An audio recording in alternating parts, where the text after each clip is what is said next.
दानं ददन्तु सद्धायं शीलं रक्षन्तु सर्वदा भावना भीरता हुन्तु गच्छन्तु देवता गता।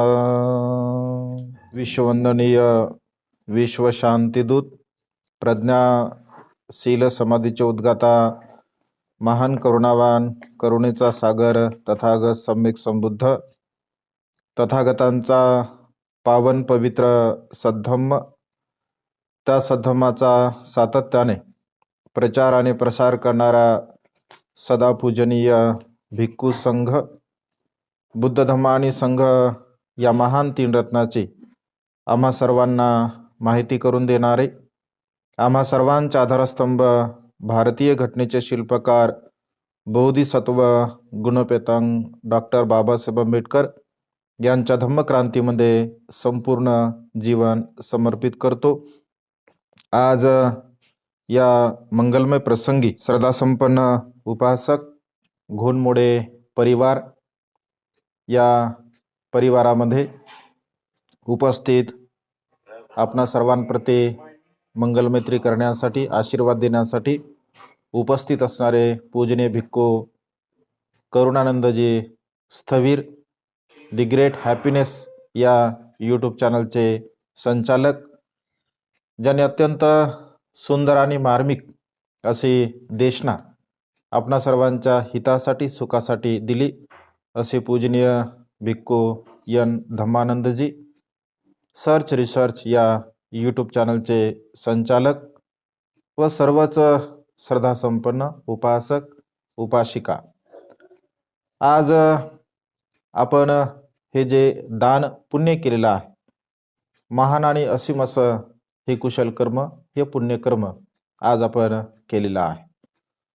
भगवंत असे म्हणतात, दानं ददन्तु सद्धायं, जे दान पुण्य आपण अत्यंत श्रद्धेने देत असतो आणि विशेष रूपाने संघाला उद्देशून जेव्हा हे दान पुण्य आपण देत असतो तर त्याचा विशेष लाभ वर्तमान काळामध्ये सुखपूर्वक जीवन जगण्यासाठी आपल्याला सहाय्यक ठरत असतो आणि मृत्यू पश्चात सुद्धा आपण जे जे दान पुण्य करत असतो हे दान पुण्य आपल्याला सुगतीच्या मार्गाकडे घेऊन जाण्यासाठी सहाय्यक ठरत असतं आणि त्यामुळे भगवंत असे म्हणतात की श्रद्धायुक्त चित्ताने आपण दान दिलं पाहिजे।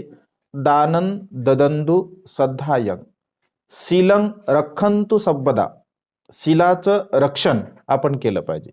शील रक्षण, शीलाचं पालन, शीलाचं आचरण आपण आपल्या जीवनामध्ये केलं पाहिजे।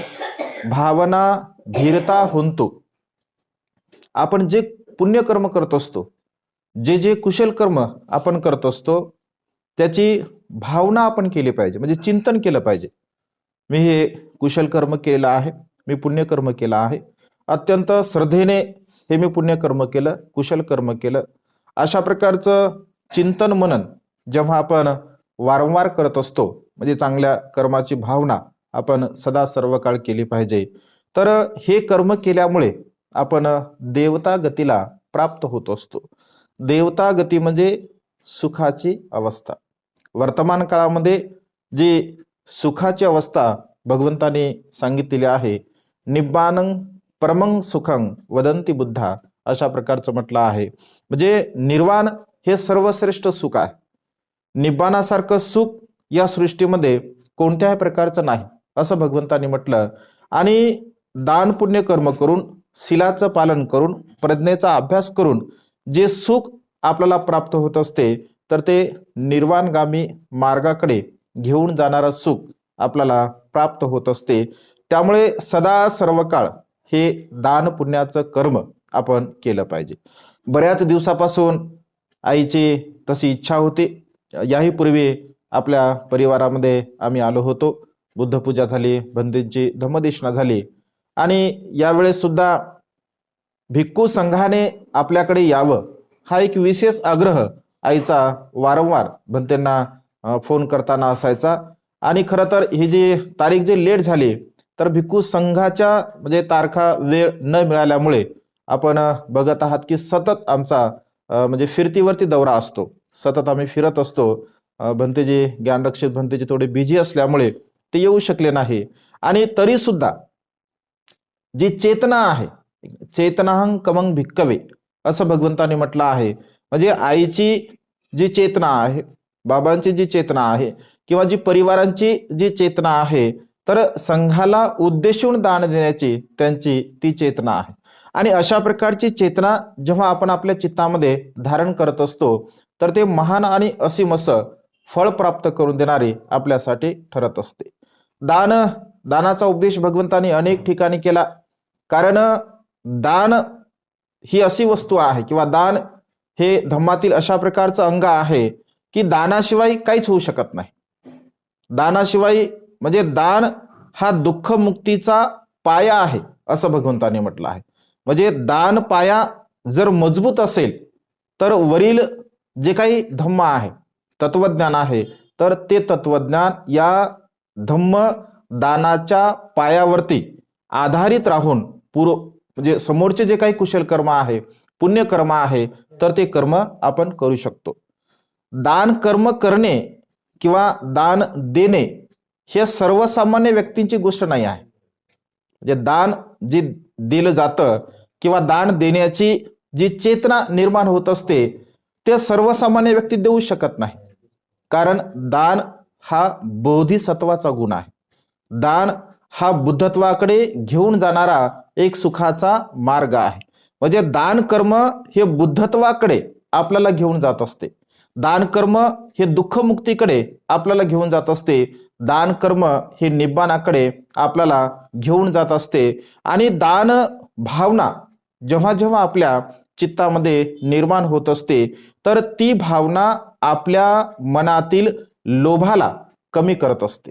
म्हणजे दान का करावं, दान कशासाठी करावं, तर भगवंत असे म्हणतात की आपल्या मनामध्ये असणारा जो लोभ आहे, ज्याला आपण आसक्ती म्हणतो, ज्याला तृष्णा असं म्हणतो, तर या लोभाला कमी करण्याचं कार्य हे दान करत असते.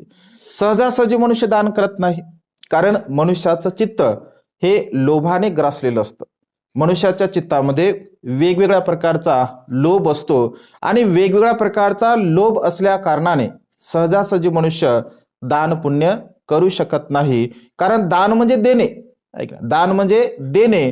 कारण पूर्वीच्या काळामध्ये असं म्हटलं जायचं एखाद्या व्यक्तीला आपण जर काही वस्तू दिली समजून घ्या आणि त्याने जर ती आपल्याला परत दिली नाही तर आपण काय म्हणायचो की ठीक आहे, आता यावरती मी पाणी सोडून दिलं आहे, आता तुला काही मी मागणार नाही आहे.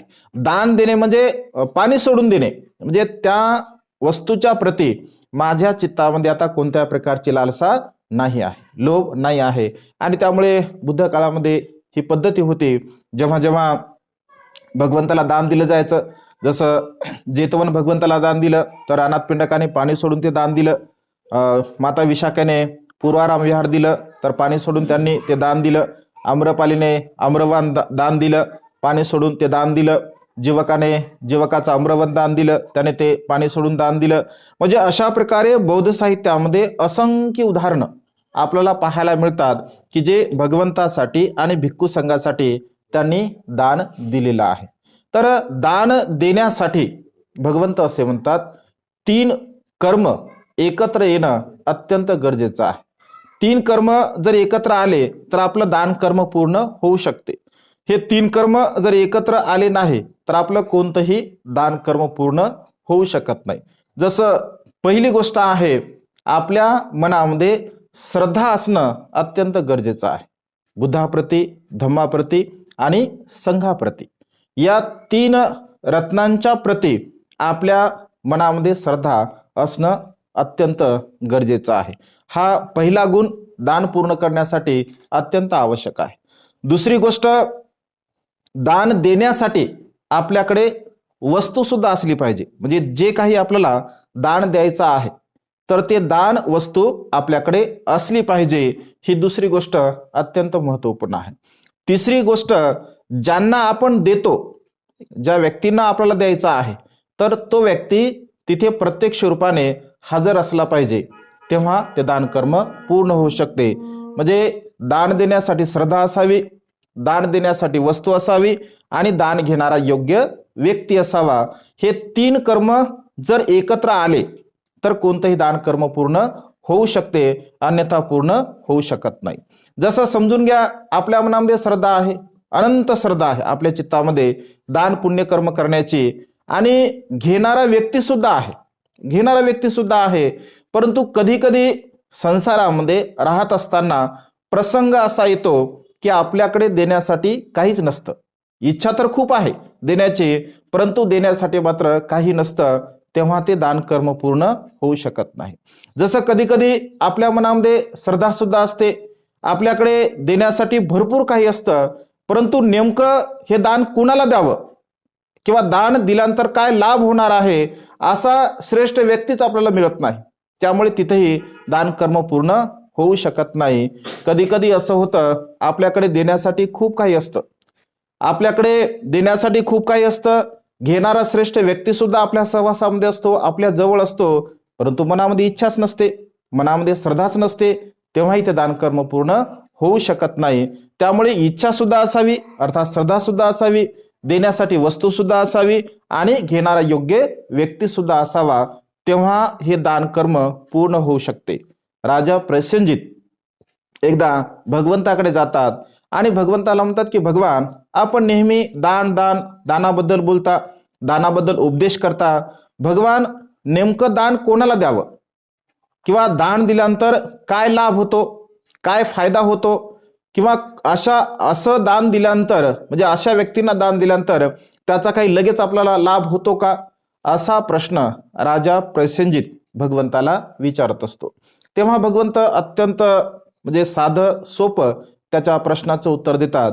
भगवंत असे म्हणतात की ज्यांच्या आचारांचा, ज्यांच्या विचारांचा, ज्यांच्या व्यवहारांचा तुमच्या मनावर परिणाम होईल, ज्यांच्या वागण्यामुळे, बोलण्यामुळे, राहण्यामुळे तुमचं मन प्रसन्न होईल, तुमच्या मनामध्ये श्रद्धा उत्पन्न होईल, तुमच्या मनामध्ये आनंद उत्पन्न होईल, तर अशा प्रकारच्या व्यक्तीला आपण दान दिलं पाहिजे.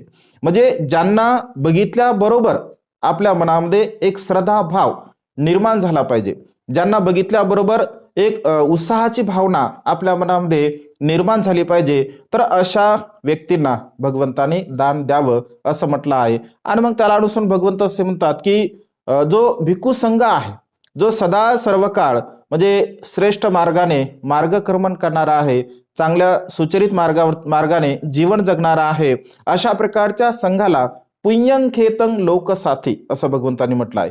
भिक्खू संघ हे सदा सर्व काळ पुण्याचं क्षेत्र आहे, दानाचं क्षेत्र आहे, आणि त्यामुळे संघाला उद्देशून दिलेलं जे दान असतं तर त्या दानाची महती, त्या दानाची विशेषता खूप मोठ्या स्वरूपामध्ये असते असं भगवंतांनी म्हटलं आहे. आणि त्यामुळे नेहमी सदा सर्व काळ आपण जे दान करत असतो तर संघाला उद्देशून आपण त्या ठिकाणी दान केलं पाहिजे. जसं मग दान दिल्यानंतर काय लाभ होतो, आपल्याला काय फायदा होतो, भगवंत असे म्हणतात, जसं की एखादी जमीन आहे आणि त्या जमिनीमध्ये जसं बी आपण पेरलेलं आहे, म्हणजे चांगल्या प्रकारची जमीन असेल तर त्या जमिनीमध्ये आपण बी पेरलं. कारण 3 प्रकारची जमीन असते, एक अत्यंत चांगल्या प्रकारची भुसभुशीत जमीन असते, एक थोडीफार खडकाळ वगैरे जमीन असते, आणि काही जमिनीमध्ये गवत वगैरे असतं, अशा प्रकार जमिनीचे असतात. तर भगवंत असे म्हणतात की जो कुशल शेतकरी आहे, जो हुशार आहे, जो बुद्धिवान आहे, तर तो बुद्धिवान शेतकरी पाऊस जेव्हा पडत असतो, मिरगाचा पाऊस पडल्यानंतर तो कुशल शेतकरी सर्वात अगोदर कोणत्या जमिनीमध्ये बी पेरेल, जी भुसभुशीत आहे, जी काळीशार आहे, जी चांगल्या प्रकारची जमीन आहे. तर भगवंत असे म्हणतात की तो त्या जमिनीमध्ये बी पेरेल, आणि त्या जमिनीमध्ये तो अत्यंत उच्च दर्जाचं बी पेरेल, अत्यंत चांगल्या प्रकारचं बी पेरेल, कारण त्याला माहित आहे की या जमिनीमध्ये मी बी पेरल्यानंतर मला खूप चांगल्या प्रकारचं उत्पन्न येणार आहे. अगदी तशाच प्रकारे भगवंत असे म्हणतात, जे प्रज्ञावान लोक असतात, जे बुद्धिमान लोक असतात, जे ज्ञानी लोक असतात, योग्य वेळी, योग्य स्थळी, योग्य काळी जे आपल्याला दान द्यायचं आहे अशा प्रकारचं चिंतन करतात, मनन करतात, आणि योग्य वेळी चांगल्या प्रकारचं दान पुण्य ते करत असतात, त्याचा लाभ त्यांना होत असतो. कारण आपण एक बी जरी जमिनीमध्ये पेरलं असेल तर त्या बियाच्या असंख्य पटीने आपल्याला त्याचं फळ मिळत असते. अगदी दानाचं सुद्धा तसंच आहे. ऐक ना, जमिनीमध्ये आपण एक दाना पेरतो, शेतकरी एक दाना पेरतो, परंतु एका दाण्याचा त्याला असंख्य दाणे मिळत असतात. कारण ते जमिनीचा गुणधर्म आहे, जमिनीचा तो स्वभाव आहे. अगदी तशाच प्रकारे संघाला उद्देशून जेव्हा आपण दान पुण्य करत असतो तर अधिक पटीने आपल्याला त्याचं फळ मिळत असते. जसं आपण चिवरदान आज आईने केलं, परिवाराने केलं, जसं हे भिक्षापात्र आज दान केलं, परिष्कार दान केलं, तर भिक्षापात्र दान कर्म करणे आणि चिवर दान करणे, जसं चतुपत्ते दान भगवंताने त्याला असं म्हटलं आहे. म्हणजे त्याच्यामध्ये विशेष रूपाने भिक्षापात्र येत असतं, संघाटी येत असते, उतरासंघ येत असते. म्हणजे साध्या सोप्या भाषेमध्ये भिक्षूंना ज्या ज्या आवश्यक वस्तू असतात, ज्या वापरण्यासारख्या वस्तू असतात, त्या योग्य वस्तू असतात, तर त्या वस्तू आपण सदा सर्व काळ भिक्षूंना दान दिल्या पाहिजे. जसं हे पात्राचं दान आहे, तर भिक्षा पात्राचं दान हे भिक्षूंना भोजन करण्यासाठी म्हणजे सहाय्यक ठरत असते.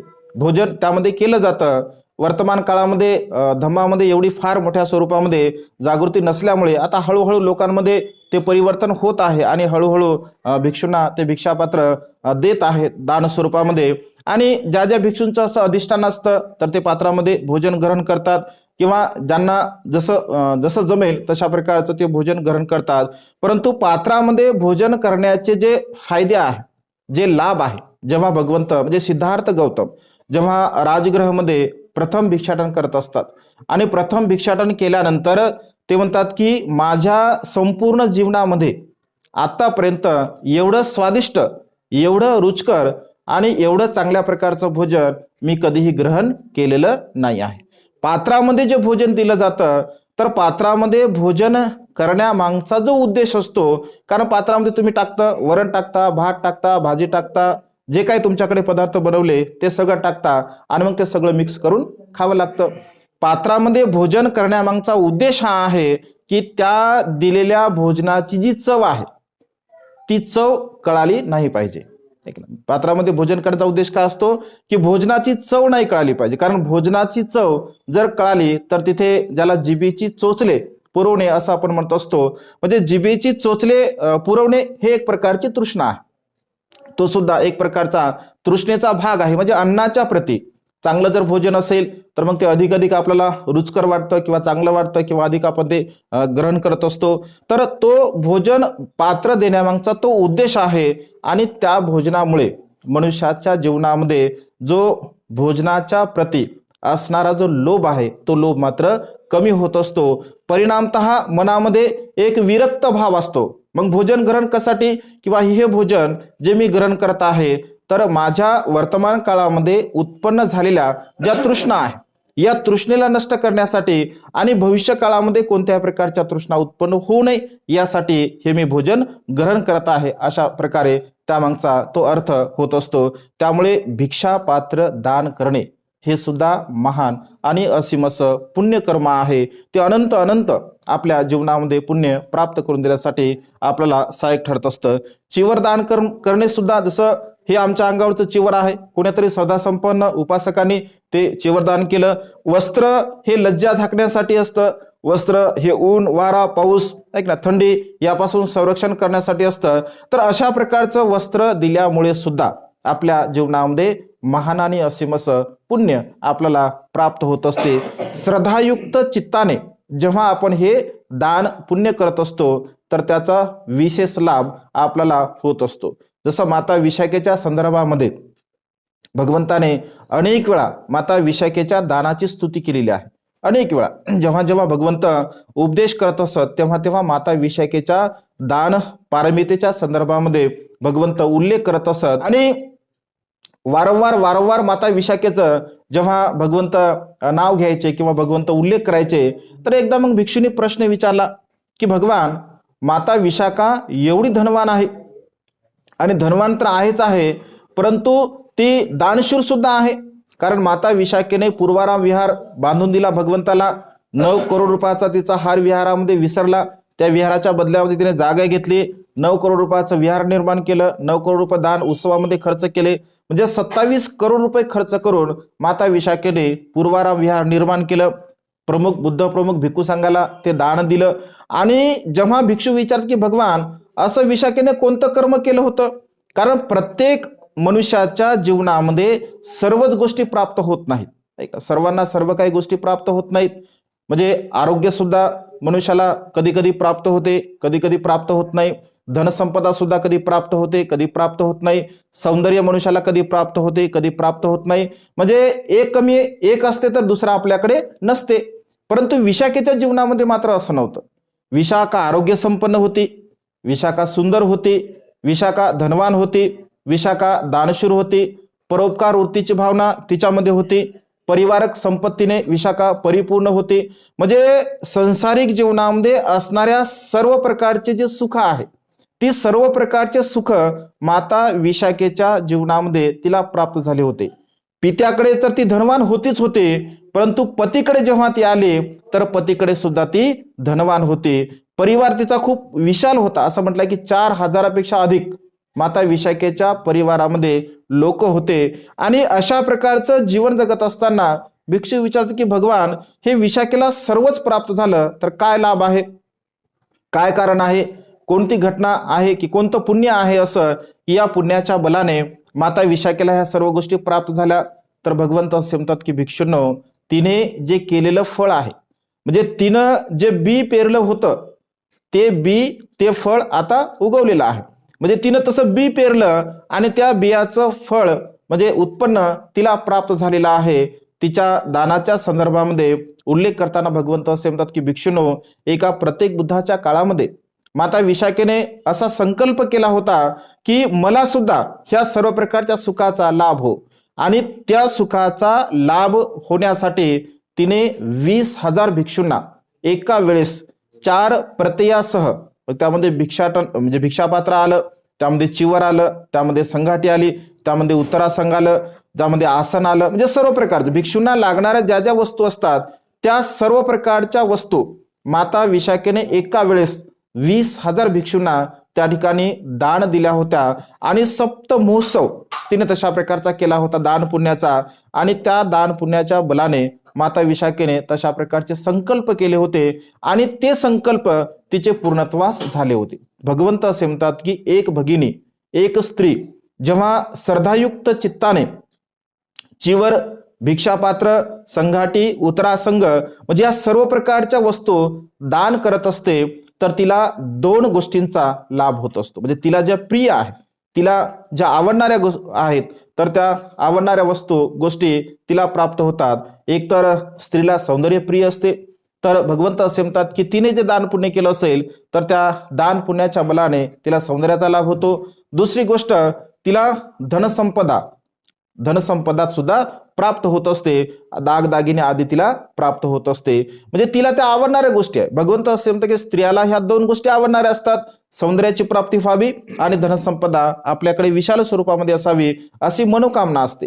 हेच दान पुण्य जर एखादा सदग्रस्त करत असेल, एखादा उपासक करत असेल तर भगवंत असे म्हणतात की तो कधी ना कधी काशाय वस्त्राचा अधिकारी बनत असतो. म्हणजे कधी ना कधी तो भिक्षू बनत असतो. बघा, कर्म एकच आहे परंतु फळ मात्र वेगवेगळ्या प्रकारचे आहे. कारण मनुष्याची जी चेतना असते तर त्या चेतनेच्या आधाराने त्याला त्याचा लाभ त्याच्या जीवनामध्ये प्राप्त होत असतो. आणि त्यामुळे अशा प्रकारचे संकल्पयुक्त जेव्हा आपण कर्म करत असतो तर संकल्पयुक्त कर्म जर आपण केले तर त्याचा लाभ आपल्या जीवनामध्ये होत असतो. भगवंत असे म्हणतात की वर्तमान काळामध्ये जे आपण दान पुण्य करतो तर हे दान पुण्य आपल्याला वर्तमान काळामध्ये सुख प्राप्त करून देण्यासाठी तर सहाय्यक ठरतच, परंतु मृत्यूच्या पश्चात सुद्धा हे दान पुण्य आपल्याला सहाय्यक ठरत असते सुगतीला प्राप्त होण्यासाठी. जसं उदाहरण देतात भगवंत, जसं समजून घ्या एखाद्या घराला चारही बाजूने आग लागलेली आहे. एखाद्या घराला चारही बाजूने आग लागलेली आहे आणि चारही बाजूने आग लागल्यानंतर एक हुशार व्यक्ती तो असा विचार करेल की आता माझ्या घराला आग लागलेली आहे आणि घराला आग लागल्यानंतर त्याच्या हातामध्ये जी वस्तू लागेल तर तो वस्तू घराच्या बाहेर काढेल. तो असा विचार करेल का की नाही ही कमी किमतीची वस्तू आहे, हिला राहू द्या, चांगल्या किमतीच्या वस्तू आहे तर त्याला आपण अगोदर बाहेर काढू, असा तो विचार करणार नाही. जो बुद्धिवान आहे तो असा विचार करणार नाही, तर तो वेळेचं भान ठेवेल आणि हाताला जी वस्तू लागेल ती वस्तू घराच्या बाहेर काढेल.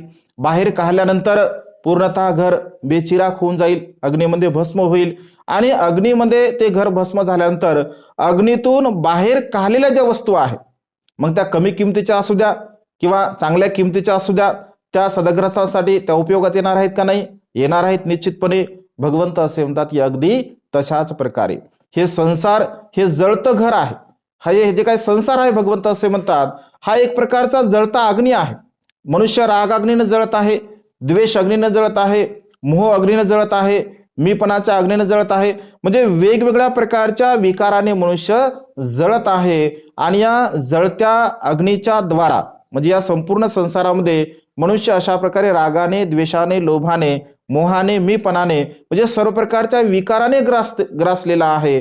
आणि अशाही अवस्थेमध्ये जर मनुष्य थोडं का होईना जर दान पुण्य करत असेल, जेव्हा जेव्हा प्रसंगाला अनुसरून जर तो दान कर्म करत असेल, तर ज्याप्रमाणे जळालेल्या म्हणजे जळत्या घरातून बाहेर काढल्या वस्तू आपल्या उपयोगाच्या येतात, अगदी तशाच प्रकारे या संसारामध्ये जीवन जगत असताना जे दान आपण करतो तर ते आपल्याला सहाय्यक ठरत असतं. मग वर्तमान काळामध्ये सुद्धा जीवन जगण्यासाठी सहाय्यक ठरते आणि भविष्य काळामध्ये सुद्धा ते सुखाला प्राप्त करून देण्यासाठी सहाय्यक ठरत असतं. आणि त्यामुळे सदा सर्व काळ आपण अशा प्रकारचं दान पुण्य करावं, कर्म करावं. म्हणजे संकल्प आपले असावे की ज्या संकल्पामुळे आपल्याला सुख प्राप्त होईल. ऐक नाही, संसारामध्ये वेगवेगळ्या प्रकारचे संकल्प आहेत. माता विशाखेने आपल्या जीवनामध्ये संकल्प केला होता की माझ्या जीवनामध्ये सुंदर अशा निवासाची मी निर्मिती करेल आणि तो बुद्धपूर्व भिक्खू संघाला दान करेल. माता विशाखा म्हणते की मी सुंदर अशा विहाराची निर्मिती करून भगवंताला दान दिलं.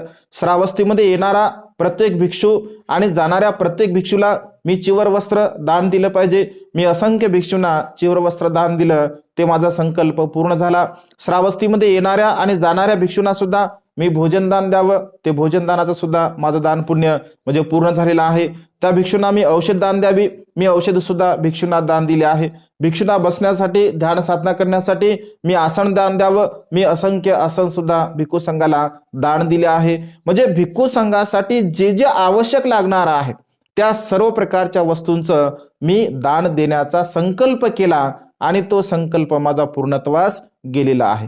म्हणजे स्वतःच्या इच्छा बाजूला सारून दुसऱ्यांसाठी जेव्हा आपण दान पुण्य करत असतो, ज्याला चेतनाहं कमंग भिक्कवे असं भगवंताने म्हटलं आहे. म्हणजे चेतनेच्या आधाराने जेव्हा आपण दान पुण्य करतो, तर हे 8 वर जेव्हा विशाखा मागते भगवंताला, तर 8 वर मागल्यानंतर मग भगवंत विशाखेला म्हणतात की विशाखा तुला काय लाभ होणार आहे?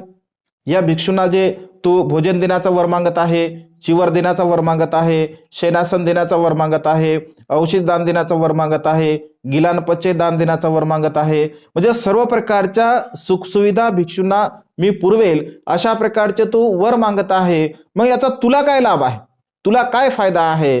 तर विशाखा अत्यंत नम्रपणे आणि श्रद्धायुक्त चित्ताने भगवंताला म्हणते की भगवान, जर श्रावस्तीमध्ये येणाऱ्या भिक्खूंनी जर माझं चिवर घेतलं असेल, माझं भोजन घेतलं असेल, माझा परिष्कार घेतलं असेल, माझी औषधी घेतली असेल, मी दिलेल्या वस्तूचा त्याने स्वीकार केला असेल आणि भगवान ते भिक्षू जेव्हा परिनिवृत्त होतील, जेव्हा ते मृत्यूला प्राप्त होतील, तर मृत्यूला प्राप्त झाल्यानंतर मी विचारेल अन्य भिक्षूंना की म्हणते आता जे भिक्षू परिनिवृत्त झाले आहे, जे मृत्यूला प्राप्त झाले आहे, ते कधी श्रावस्तीमध्ये आले होते का? त्यांनी कधी श्रावस्तीमध्ये येऊन माझं चिवर घेतलं होतं का? माझं भोजन घेतलं होतं का? माझा परिष्कार घेतला होता का? त्याने औषधी स्वीकारली होती का? आणि त्यांनी जर मला सांगले की होय भगिनी विशाखा, ते भिक्षू श्रावस्तीमध्ये आले होते, तर म्हणते माझ्या मनाला सुद्धा शांती लाभेल, माझ्या मनाला सुद्धा सुख लाभेल की त्या भिक्षूंच्या निर्वाणगामी अवस्थेमध्ये माझं सुद्धा थोडंसं दान पुण्य हे सहाय्यक ठरलेलं आहे. म्हणजे ही जी चेतनेची अवस्था आहे, किती निर्मळ अवस्था, किती पवित्र अवस्था माता विशाखेची होती की दान पुण्य कर्म करण्याच्या संदर्भामध्ये म्हणजे दुसऱ्यांना सुख लाभावं, दुसरे दुःखमुक्तीच्या मार्गाकडे आपल्या दान पुण्याच्या सहाय्याने जावे, ही माता विशाखेची भावना होती. अगदी अनाथ पिंडकाची सुद्धा तशाच प्रकारची भावना होती. आणि त्यामुळे असं जेव्हा जेव्हा आपण दान पुण्य करत असतो, तर या दान पुण्याचा लाभ वर्तमान काळामध्ये आपल्या जीवनामध्ये आपल्याला प्राप्त होत असतो. रठ्ठपाल म्हणते, आपल्या पित्याला उपदेश करताना म्हणतात की असंख्य लोक मी पाहत आहे, या संसारामध्ये असंख्य लोक मी पाहत आहे की केवळ धनाच्या पाठीमागे लागलेले आहे. ते केवळ धन संग्रहित करण्याच्या पाठीमागे लागले आहे. असंख्य धन ते संग्रहित करतात आणि केवळ संग्रहित करत असतात, त्या धनाचा ते उपयोग सुद्धा करत नाहीत आणि निसर्गाच्या नियमाला ते मृत्यूला प्राप्त होतात. मग ते धन कशासाठी, मग ते धन कोणासाठी, तर त्याला काही उपयोग होत नाही. आणि त्यामुळे अल्प इच्छा मनामध्ये धारण करून, कमी इच्छा मनामध्ये धारण करून आपण देणं स्वीकारलं पाहिजे. देण्याचा हा सद्गुण आपल्या मनामध्ये आपण निर्माण केला पाहिजे. कारण आपण जर देत होत असेल तर आपल्या मनामध्ये असणारा जो लोभ आहे, या लोभाला आपण कमी करू शकतो. कारण भगवंत असे म्हणतात की तृष्णेला जर तुम्हाला कमी करायचं आहे, लोभाला जर तुम्हाला कमी करायचा आहे, तर दान प्रवृत्ती, दान भावना ही तुमच्या चित्तामध्ये असली पाहिजे. दान म्हणजे केवळ पैसेच नव्हे. ऐक ना, आपण एक आपल्या मनाने निर्माण केलेली व्याख्या आहे की दान म्हणजे पैसे, तर दान ही क्षुल्लक व्याख्या आहे. पैसे, दान म्हणजे देणे, मग ते काही असो, भोजन दान असो, पाणी दान असो, शब्द सुद्धा, 2 शब्द सुद्धा आपण प्रेमाचे कोणाला दान देऊ शकतो. म्हणजे शब्द जर आपण चांगले 2 शब्द जर कोणाला बोलले, त्याचं जर मन परिवर्तन झालं तर ते सुद्धा दान आहे. म्हणजे दुसऱ्यांच्या हितासाठी, सुखासाठी जे काही आपण देत असतो तर त्याला दान असं म्हटलं आहे. आपलं अहित होणार नाही, आपल्याला दुःख होणार नाही, आपल्याला कष्ट होणार नाही, अशा प्रकारच्या भावनेने आपण जेव्हा दुसऱ्याला काही देत असतो तर ती दान प्रवृत्ती आपल्या मनामध्ये आपण निर्माण करून सुखाच्या मार्गाकडे वाटचाल आपण सदा सर्व काळ केली पाहिजे. भगवंत असे म्हणतात की आपण तर दान पुण्य करावंच करावं, परंतु परिवाराला घेऊन जेव्हा आपण दान पुण्य करत असतो, त्या दानाचं अनुमोदन स्वतः तर करतो, परिवाराला घेऊन करतो, किंवा आपल्या आप्तेष्टांसाठी त्याचं जे अनुमोदन करत असतो, तर त्याचा लाभ सुद्धा होत असतो. जसं की एका गावामध्ये समजा 100 घरं आहे आणि 100 घरातील एका घरचा दिवा फक्त पेटलेला आहे, बाकीच्या 99 घरी दिवे मात्र पेटलेले नाही आहे, तर त्या एका दिव्याने आपण 99 दिवे लावू शकतो. तर एका दिव्याचा जो प्रकाश आहे, तर बाकी 99 दिव्याचा जर प्रकाश आपण केला तर एकापेक्षा तो प्रकाश अधिक होऊ शकतो. अगदी तशाच पद्धतीने आपण दान पुण्य करावं, आपल्या परिवाराला घेऊन आपण दान पुण्य करावं, आणि आपण जे दान पुण्य कर्म करतो तर ते संपूर्ण या सृष्टीमध्ये असणारे जे काय दुःखी कष्टी लोक असतात त्यांना सुद्धा आपण ते दान अर्पण करावं. म्हणजे आपलं हित होते, आपल्या आप्तेष्टांचं सुद्धा हित होते, आणि आपल्या सहवासामध्ये असणारे जे काही लोक असतात त्यांचं सुद्धा हित होत असते. आणि अशा प्रकारचं सदा सर्व काळ आपण दान पुण्य कर्म करून आपल्या जीवनामध्ये महान आणि असीम असं आपण पुण्यकर्म करावं, कुशल कर्म करावं. बाबासाहेबांच्या धम्मक्रांतीमुळे, बाबासाहेबांच्या महान पुण्याईमुळे हा पवित्र धम्म संस्कार आपल्याला प्राप्त झालेला आहे. कुठे दान देण्याची आपल्याला मुभा होते, कुठे धम्मश्रवण करण्याची आपल्याला मुभा होते, म्हणजे कोणत्याही प्रकारची मुभा आपल्याला नव्हते. परंतु बाबासाहेबांच्या पुण्याईमुळे, माता रमाईच्या पुण्याईमुळे अत्यंत चांगल्या प्रकारचं सुखपूर्वक असं आपण जीवन जगत आहोत. आपण शीलाचं पालन करू शकतो, आपण दान कर्म करू शकतो, आपण प्रज्ञेचा अभ्यास करू शकतो.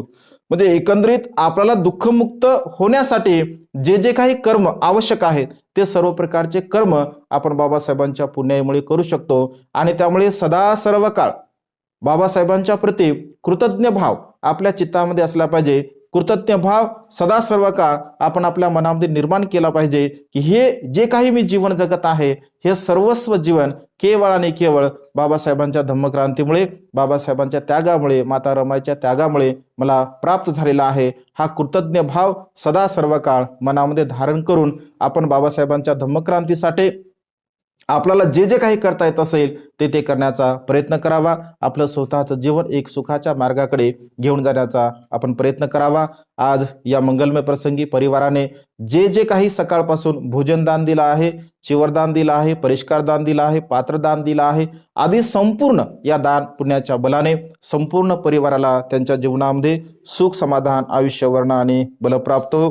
त्यांच्या सर्व प्रकारच्या इच्छित आणि पार्थित मनोकामना ढगातून मुक्त झालेला शीतल चंद्रमाप्रमाणे पूर्णत्वास जाऊ, अशा प्रकारची मंगलमय आणि उदात्त कामना या ठिकाणी व्यक्त करून ही देशना संपन्न करतो.